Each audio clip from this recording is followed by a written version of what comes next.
Hey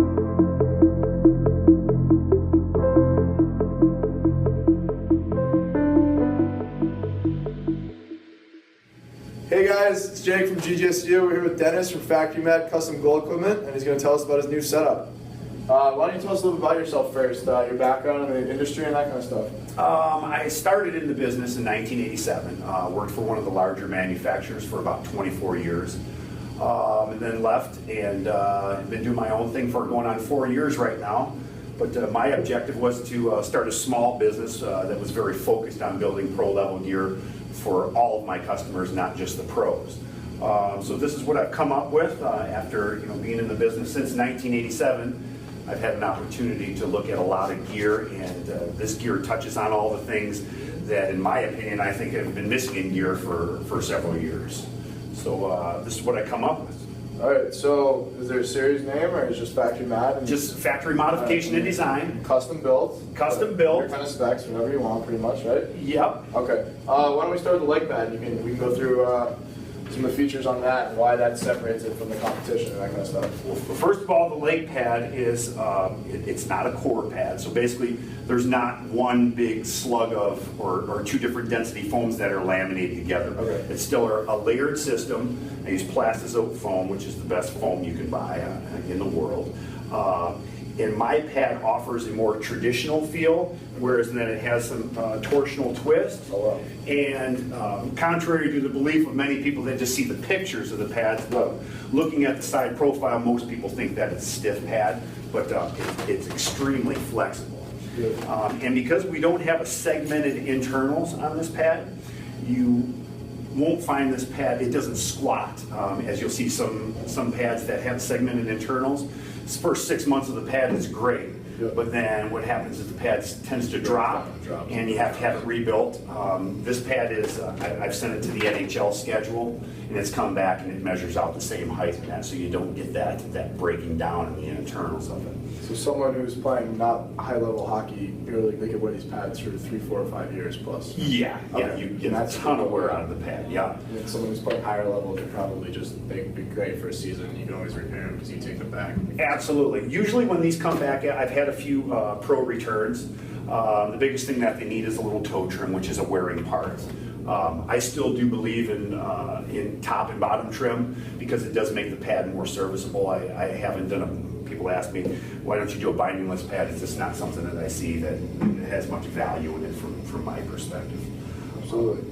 And then of course on the back side of the pad, and once again, this is dealing with high-level goalies that like to change or want to tweak the pad. Everything on the back of this pad fastens via a lace grid system. So the calf wrap, the inner shin cradle, knee cradle, the spacer, all comes off via this lace system.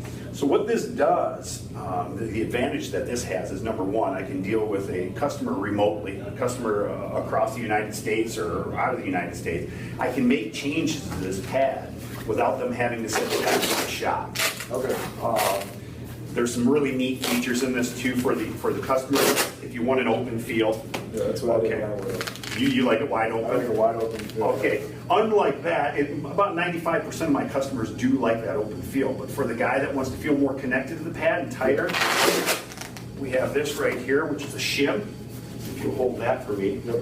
When I count it out when I'm doing it, it takes you, if you're no good at it, it takes 7 seconds to change it out. Crazy. But this little shin flap in here, now what this is going to do is it's going to cradle the leg tighter without you having to reef down on the straps and have them real tight, and it makes you feel real connected to the pad when you're moving left and right. That's crazy. But all the pad, all the parts on the back are interchangeable, removable, and you can modify them via this lace grid system. So, Perfect. yeah. All right. It's awesome. all Gen Pro construction, both the inside and outside. Sliding toe bridge, which is pretty common in the industry right now. Flare design.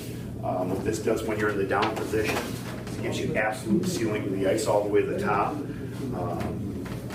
It's covered everything that I think that's been missing in pads over the years. And I still am eyes and ears wide open to the customer base too. So if I see something that has value via a request from the customer, we'll implement it in the pad and can cover it for them. All right, so completely customizable. Yep. Everything you could probably need in a goal pad. Yep. It's great. Wow. Yep. I'm very impressed. How about the glove? So I wore the glove. I really liked it. Comes in really nicely broken in. I'd recommend it. I'm probably gonna be ordering one soon. I like the floating tee, and the back was perfect. I had the one piece on. I thought it was great closure, easy to make saves with. Yeah, tell me about it. So, How's it built? my philosophy of building catch gloves is to build with the thumb and index closure. The reason that I build that is because that's how we generate the most power with our hand.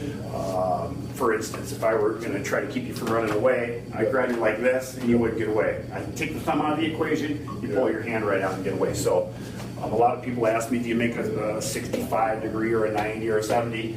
I make a thumb and index closure, and that's how all of my gloves, whether it's the solid or the two-piece, that's how I make it. Okay. We've got the floating T-web. The reason that I go with the floating T-web, it's a much softer catch. The fact that the tail is detached and we rely on this lace to flex when it comes under load, it's an extremely soft catch. And if you took a couple in the pocket, first time the goalies use them, they have to look because you don't feel like you caught anything. Yeah, I didn't feel like there was anything going in my glove. I knew I was closing it, I knew I was catching it, but I had to double check at first. It was actually crazy. You can't even feel the puck. It's so soft and dampening. It's unbelievable. And just even when it hit the palm, it goes right into the pocket. It's phenomenal. Yep, the wax skate lace reduces the spin of the puck. So with the floating and the wax skate lace, that works together to make to reduce the energy transfer from the puck to the glove, and also to help the glove close well. The fact that this isn't bolted down between the thumb and index finger, it's less material there that can bind. You can even feel that if you take that and push that down in between here, then it makes the glove harder to close. So it's that, along with several other little tweaks in the glove that make it close. This is a brand new glove right here. You skated in it. Yeah, I can close it right away. Yeah. And then as we go to the inside of the glove, this is a unique feature. We have what's called a removable palm pad. And if you look right here, a lot of our stinger protection is on the external portion of the glove.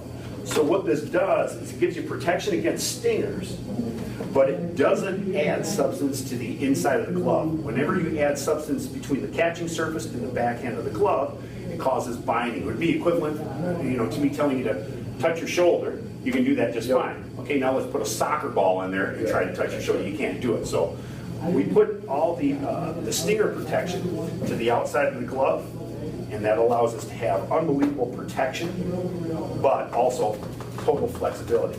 The other nice thing about it is this is the part of the glove that typically gets crusty and nasty after a season or two.